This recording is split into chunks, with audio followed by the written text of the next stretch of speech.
Здравствуйте, дорогие друзья! Я приветствую вас на очередной лекции канала «Жизнь после жизни есть, я знаю», который посвящен доказательствам жизни после смерти и устройству потустороннего мира, куда каждый из нас попадает по завершении своего земного пути, где и воссоединяется с ранее усопшими родными и любимыми и продолжает бесконечное путешествие по нашей прекрасной и удивительной Вселенной. Если вам нравится то, что мы делаем, вы можете поддержать работу нашего канала донатом по ссылке в описании видео. Благодаря вашей поддержке наши ресурсы остаются бесплатными для всех. Большое вам спасибо. Сегодня мы поговорим об управлении реальностью и о том, как это делать грамотно и профессионально, так, чтобы сбывались все ваши желания и планы. Приступим. Одним из самых ценных призов погружения в потусторонний мир, его исследования и изучения на сегодняшний день лично для меня является открытие понимания способа построения личной реальности таким образом, чтобы исполнялись любые желания и мечты, включая даже те, которые мы привыкли считать абсолютно несбыточными и невозможными. И ранее интуитивно предполагаемый мною механизм построения таковой реальности через настройку внутренних состояний и последующего их соответствия состояниям внешним, по мере погружения подтвердился на все 100%. Это понимание расставило по местам и все чудесные события, происходившие со мною на протяжении жизни и не находившие объяснения. Построение личной реальности ведем мы сами, и она может быть любой, такой, какой мы ее выстроим, несмотря на любые состояния и воздействия реальности общей, коллективной. Этот процесс абсолютно независимый, и мы управляем им, влияем на него в совершенно полной мере.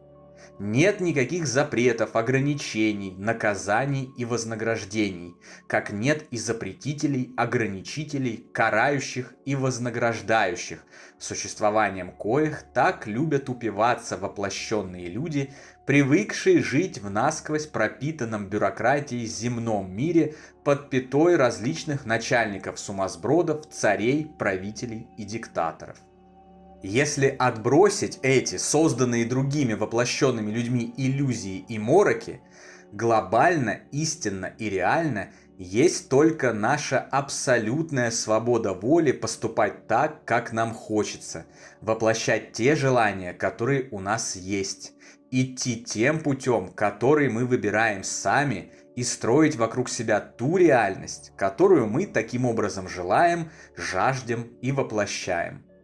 Безусловно, со стороны духовного мира, Бога, наставников, наших развоплощенных друзей, родных и любимых и своих собственных духов из других жизней организуется содействие в построении тех реальностей, которые резонируют с изначальным божественным предназначением любой жизни – созидать, творить добро, распространять во Вселенной любовь и свет для всех существующих в ней живых существ и во имя их.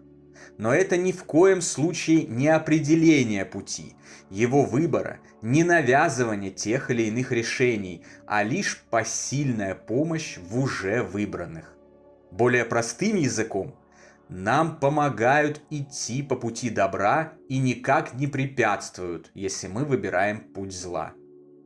Об этом простом и понятном механизме построения реальностей писал еще Эммануил Сведенборг в далеком XVI веке. Но что поделать, иногда чужой опыт не может усвоиться без опыта личного, и нужно дойти до чего-то самостоятельно, увидеть это и понять, встать на несколько сотен граблей и даже станцевать на них, чтобы наконец научиться и уже никогда не забыть полученный урок. Понимание устройства этого механизма полностью объясняет и сведения, добытые человечеством за тысячелетия изучения посмертной реальности, куда каждый из нас попадает после завершения биологического отрезка существования. Именно в силу устройства описанного механизма после смерти добрые и духовно развитые люди попадают в прекрасные, цветущие миры, воссоединяются со своими любимыми и близкими, а дурные, невежественные, злобные и пустые оказываются в так называемом аду, в холодных пещерах, полуразрушенных холодных лачугах и озерах раскаленной лавы. Внутренняя реальность и ее наполнение всегда образуют реальность внешнюю. В любых мирах и измерениях, как в духовных, так и в физических. Именно в силу устройства этого механизма построения реальностей и здесь, в плотном мире, одни живут счастливо, великолепно и деятельно, хотя не имеют миллионов дворцов и роскошных автомобилей, а другие, имея все это, мучаются депрессиями, посещают психологов и каждый вечер заливаются цистернами алкоголя. Внешнее благополучие никогда не создаст благополучия внутреннего. Дух первичен, внешнее всегда вторично. Но в целом, конечно, нынешняя физическая реальность планеты Земля далека от идеала, поскольку большинство людей напрочь забыло и не осознает устройство и действия описанного механизма. А тех, кто пытается им его объяснить и доказать, записывает в сумасшедшие, покрывает толстым слоем недоверия, лжи, грязи и насмешек. А после этого продолжает мучиться, страдать и ждать помощи от высших сил, ругая их за бездействие. Абсурд, да и только. Если вы, мой дорогой друг, хотите, чтобы ваша жизнь была прекрасной, изобильной, счастливой и замечательной, чтобы исполнялись любые ваши желания, вы должны сначала исполнять их в своей голове, выстраивать внутри желаемую реальность, и только затем она будет воплощаться вокруг вас в виде реальности физической. Основная причина того, что желания людей не исполняются, а молитвы, как говорят, остаются неуслышанными, состоит в том, что они не создают таковые реальности внутри себя. Вместо этого они ожидают обратного действия, что сначала окружающая их реальность изменится, и уж только потом изменятся они сами, станут счастливыми, веселыми, радостными и добрыми. Нет, это так не работает. Все устроено с точностью да наоборот. Сначала вы строите внутри себя, в мире ваших мыслей и духа, а затем ваше строение появляется в плотном мире, в нашей реальности. Никогда никого ни о чем не просите, не требуйте и не молите об исполнении того или иного желания. Забудьте вообще слова «хочу», «прошу» и «дай». Употребляя их таким, хоть и привычным для всех, но категорически ошибочным образом, вы создаете образ реальности, в которой желаемого у вас нет. Именно эта реальность и создается затем вокруг вас. Сказав «хочу», вы сами создали внутри себя образ мира, в котором у вас того, на что было направлено ваше «хочу», нет.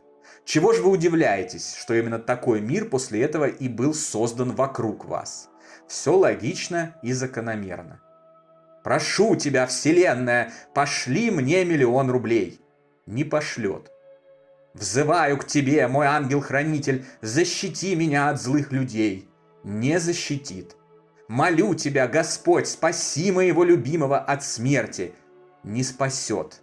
Но не потому, что они такие равнодушные, злые, жестокие и не желающие помогать, а потому что вы сами сотворили своей мыслью тонкую духовную реальность, в которой ничего из желаемого у вас нет.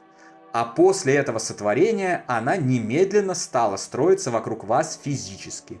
Вот и все. Вместо «хочу», «прошу» и «дай» в мыслях и словах употребляйте «спасибо» и «благодарю».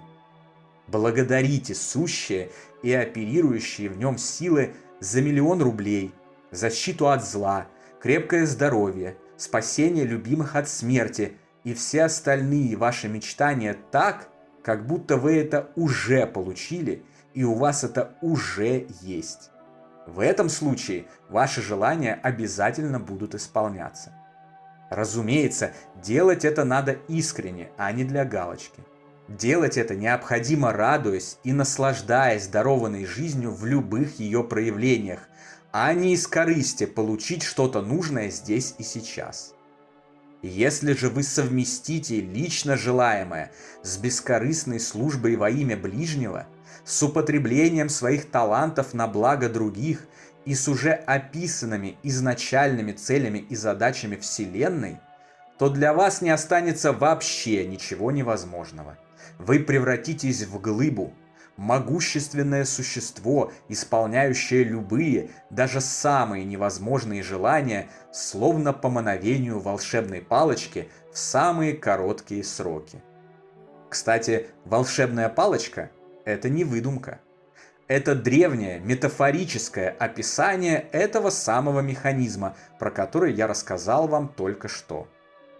Такая волшебная палочка дарована каждому из нас от рождения и все время находится при нас.